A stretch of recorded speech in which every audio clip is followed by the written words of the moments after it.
nous nous efforçons tous de maintenir cette version filtrée de nous-mêmes que nous montrons aux autres. Pourtant, lorsque nous ressentons l'isolement de n'être reconnus par personne, nous éprouvons un vide profond.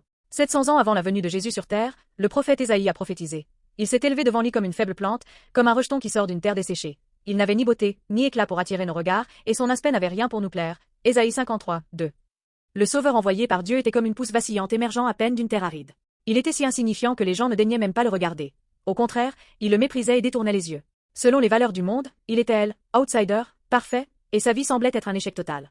Ici, nous rencontrons un mot hébreu important, ANH, qui signifie se courber, s'humilier ou souffrir. Si Jésus est venu sous une forme si humble, ce n'est pas par manque de puissance. C'était ANH, un choix intentionnel de s'abaisser pour participer à notre souffrance. La véritable empathie ne consiste pas à regarder de haut en disant « courage ». C'est s'asseoir à côté de celui qui pleure et verser des larmes avec lui. En descendant au lieu le plus bas, Jésus est devenu le véritable ami de ceux qui sont marginalisés et blessés par le monde. Pourquoi Jésus a-t-il choisi de venir à nous de cette manière? Pourquoi a-t-il choisi le chemin du mépris et de l'abandon? La raison est unique, pour s'identifier totalement à notre condition misérable. Le monde se détourne de nous lorsque nous semblons inutiles, mais Jésus nous cherche quand nous sommes au plus bas. Il ne s'est pas contenté de vivre une vie humble, il a porté tous nos péchés, notre honte et notre solitude pour mourir sur la croix, le lieu le plus maudit. Alors que les gens l'insultaient et le traitaient d'échec, il a supporté cette douleur en silence. C'est par ces meurtrissures que nous avons la paix, et c'est parce qu'il a été abandonné que nous sommes acceptés comme enfants de Dieu.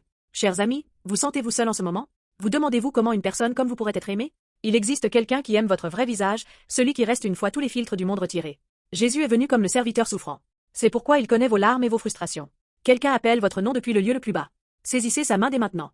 Celui qui s'est fait le plus humble pour vous conduira désormais vers la place la plus honorable. Cet amour de la croix frappe aujourd'hui à la porte de votre cœur.